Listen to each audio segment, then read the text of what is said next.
ستوري واحدة هتحطيها هتخلي اللي بعد عنك يرجع هيموت عليكي وندمان. مش هقولك الستوري قبل ما تعملي فولو للبيج ولايك طبعا ليا، والاهم من ده كله قبل ما ابدا الكلام محدش يتريق على الكحكتين بتوعي.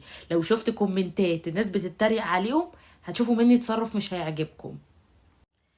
دايما كده الشخص اللي بيبعد عنك او يمشي ويخرجك من حياته بيتابعك اول فترة عشان يشوفك قد ايه وانتي متعذبة من غيره، قد ايه وانتي زعلانة من غيره، قد ايه وانتي متدمرة من غيره. وتلاقيه بيراقبك في الاكاونتات وبيراقبك على السوشيال ميديا. واحدة تقولي عامل لي بلوك مش بيراقبني، بيراقبه من اكاونتات فيك.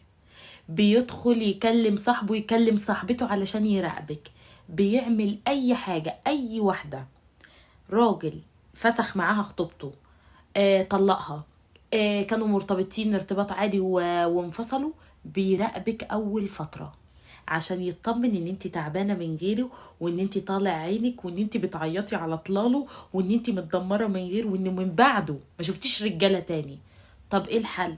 هي ستوري دي بتاعت ايه؟ ايمان الاباجوري. اي دونت هاف تايم زي ما انتوا فاهمين. تنزل على السوشيال ميديا في ظرف يومين يلم نفسه ويدخل يسأل عليكي. طبعا تعالي معايا وانا اقول لك المفيد.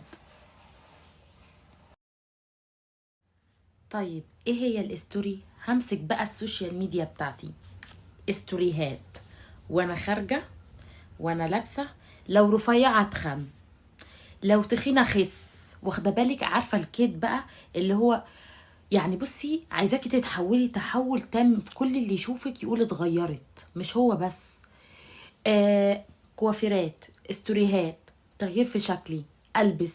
الستوري بتاعتي بتدل اني انا بدأت اشوف حياتي وطموحي ودنيتي وانت مش في دماغي اساسا.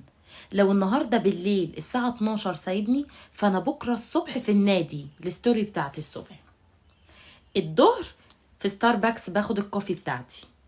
خليكي كياده، محدش يكدني، ده انا كيدك وكيد بلدك، بس انت ما تكدنيش. انا ماليش نقطه ضعف، محدش يعرف يدوس لي على ولا ليا دراع عشان حد يتنيه. واخده بالك معايا؟ انزل بالاستوريهات. شغل ستوريهات لو جاي في رجوع ارجع تاني، وشغل عمرو دياب يهمك في ايه، واغنيه اسفه بتاعت اصاله بلاش منهم. ستوريهات كلها اغاني دلع، واخده بالك؟ اغاني رومانسيه، مهرجانات شغال، ما تقولش لا. المهم الستوري اللي هتتحط تدل ان حياتك ما عادش فارق معاكي، وحياتك 48 ساعه هيدخل يبعتلك هيتجن ان انتي نسيتيه في يوم. هتقعدي تعيطي مش هيعبرك.